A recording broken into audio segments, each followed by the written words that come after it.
जो तुर्की पूरी दुनिया में आतंक फैलाने के लिए पाकिस्तान से हाथ मिला चुका है, उसे अब अपनी करनी का फल भी भुगतना पड़ रहा है। खबर है कि तुर्की के 13 सैनिकों और कुछ पुलिस अधिकारियों की उत्तरी इराक में एक गुफा के अंदर बेहद निर्मम तरीके से हत्या कर दी गई है।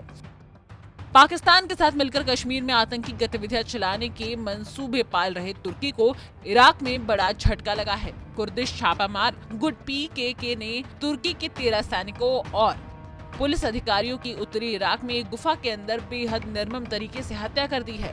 इन सभी सैनिकों को कुर्दिश वर्कर्स पार्टी और पीकेके के गुरिल्ला ने मार दिया है। सैनिकों की हत्या से विपक्ष के निशाने पर आए तुर्की के राष्ट्रपति रेसेप तय्यिप एर्दोगन बुरी तरह से भड़क उठे हैं। उन्होंने अमेरिका पर निशाना साधा है।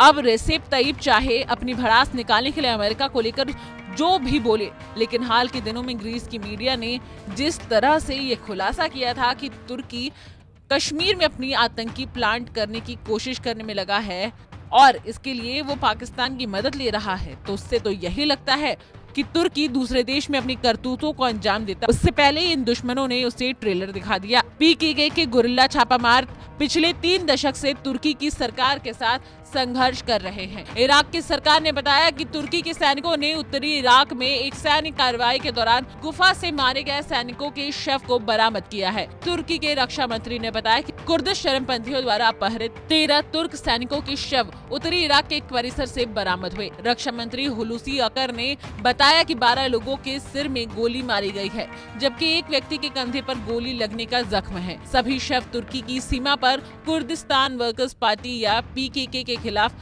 10 फरवरी को चलाए गए अभियान के दौरान गारा क्षेत्र से बरामद हुए। सरनाक सीमा पर तुर्की की ओर स्थित ऑपरेशन केंद्र से अकर ने कहा, सघन संघर्ष के बाद एक गुफा परिसर पर नियंत्रण किया गया। उसकी तलाशी के दौरान हमारे 13 अपहरित सैनिकों के शव बरामद हुए। अकर ने बताया कि अभियान की शुरुआत में ही गुफा परिसर पर कब्जा करने के लक्ष्य से पीड़ितों की हत्या कर दी गई थी। उन्होंने कहा कि गुफा में मौजूद सभी आतंकवादियों को मार गिराया गया है।